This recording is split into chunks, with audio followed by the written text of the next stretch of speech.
Hello mga ka-idol! So ngayon meron ulit ako sa inyong ituturong napakagandang kanta, no? So yung title pala nitong kanta na ituturo ko ngayon sa inyo ay yung Mahal Kita sa Taglay Mong Pambihira by Michael Laigo, no? So napakaganda ng kanta na to mga ka-idol, medyo old song nga lang siya, no? So doon muna tayo sa strumming. So yung strumming na pwede nyo gamitin, palitan nyo na lang kung sakaling gusto nyo, no? So ganito lang. Down, down, up, up, down, down. Okay? Pag yung chords naman ay nasa loob ng open-close parenthesis, ibig sabihin yung strumming nyo doon ay dalawang down lang.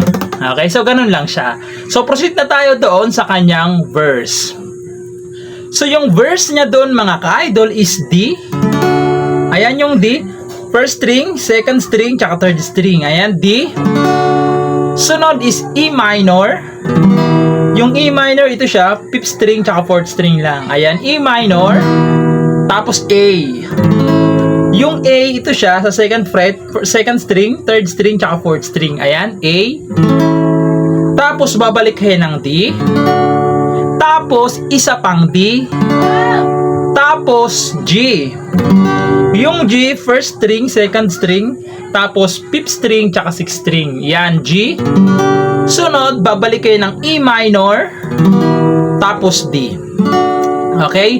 2 times nyo yung gagawin yung mga chords na yan. 2 times. Pag nagawa nyo siya ng 2 times, sa dulo is meron na siyang D7. Yung D7, ito siya, first, second string, first string, tsaka third string. Ayan, D7. So, kakantahan ko yung kanyang verse para mas maintindihan nyo, no? So, ganito siya pag kinantahan. Nung una kang makita, alam mo ba sinta, ako ay nagalit dahil masungit ka. Ngunit hindi naglaon, nakilala rin kita. Marunong ka rin naman palang tumawa. Tapos balik sa una ulit. At nang ika'y kausapin, ako'y nangangamba na baka ika'y magalit at umiwas ka sinta. Ngunit ako'y namangha dahil sa iyong pinakita.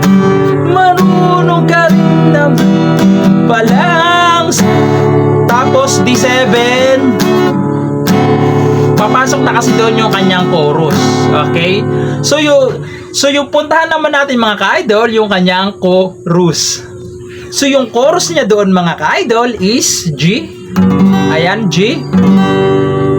Tapos D. Tapos B minor. Yung B minor, nakabar siya dyan sa second fret. Ayan.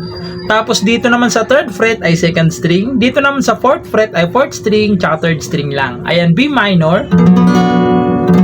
Tapos babalik ulit kayo ng G. Tapos D ulit. Tapos D7 naman. Okay, D7 naman. Tapos babalik ulit kayo ng G. Tapos D ulit. Tapos B minor ulit. Okay? Pag nagawa nyo naman yan, pupunta na kayo ng E minor. A. Tapos D. Okay? So, kakantahan ko yung kanyang chorus para mas maintindihan nyo, no? So, ganito siya pag kinantahan. Minahal kita hindi lang dahil maganda ka. Minahal kita hindi rin dahil mayaman ka. Minahal kita lalong hindi dahil mayaman ka. Minahal kita sa taglay mong pambihira. Tapos papasok doon yung adlib. So yung adlib niya, idiretso ko na is D, B minor, E minor, tapos A. Yan, A. Gagawin nyo ng 2 times yung adlib yan. Pag natawa nyo ng 2 times yun, babalik kayo sa G. Tapos D. Tapos B minor. Tapos A. Okay? Yun lang yung kanyang adlib, no? Tapos pagkatapos ng adlib, pupunta kayo ng outro. Yung doon sa part na minahal kita kita sa taglay mong pambihira. Tapos ulit lang ulit. Minahal kita sa taglay mong pambihira. Doon na yun sa pag-ending na. So yung chords naman noon is E minor, A, tapos D lang. Ayan, 2 times nyo rin gagawin yung outro na yun, no? So ayun lang, sana naintindihan nyo yung tutorial natin ngayon, and bye-bye!